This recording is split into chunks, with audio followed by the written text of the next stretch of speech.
Our next story is from Canada, where the society is perfect and the Prime Minister faultless. At least that's what they would have you believe.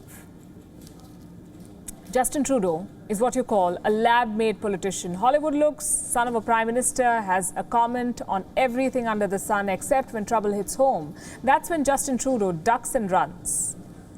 I have a few videos for you tonight. They're from Toronto in Canada. A few dozen people had camped out in the city's west. We're talking about homeless people here.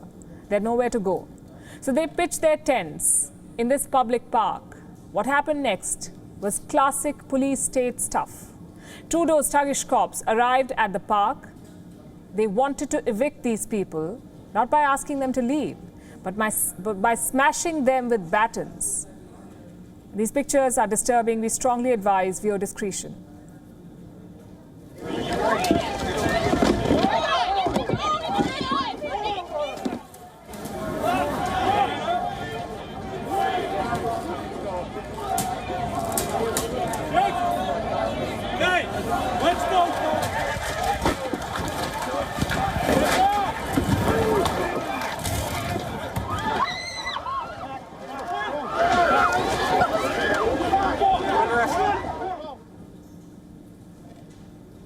Those videos are difficult to watch. Evicting the already homeless is the pinnacle of state apathy. And remember where this is happening, in the utopian kingdom of Canada, where every politics is welfare politics. Do you know what this overkill was for? To remove 17 people. 17. What has the Grand Vizier of woke politics said about this?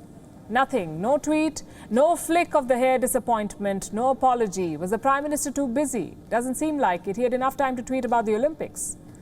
Looks like Justin Trudeau has an acute case of political hyperopia, what we call long-sightedness. So Trudeau can see protests in India. He can see the ice melting in the Arctic. But police brutality in his own backyard, that's too blurry. Let me remind you what Trudeau said about the farmers' protest in India. Canada will always be there to defend the right of peaceful protest. We believe in the importance of dialogue.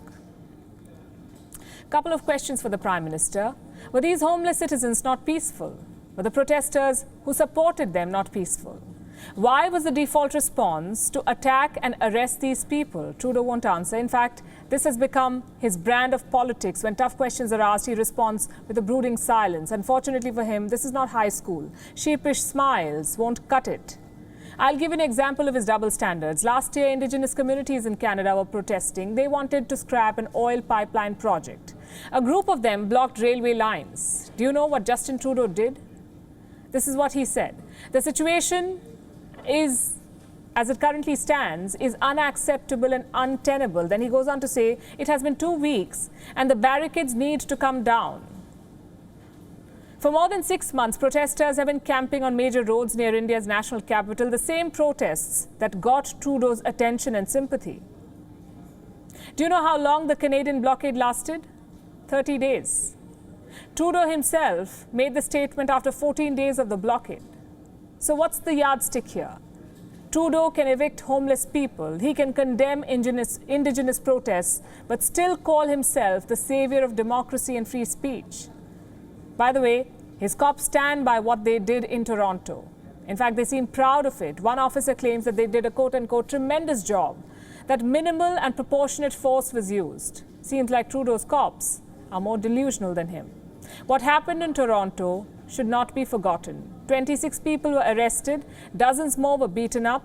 All of them were punished for the state's failure. And heading the state is a man consumed with his own supposed greatness. WION is now available in your country. Download the app now and get all the news on the move.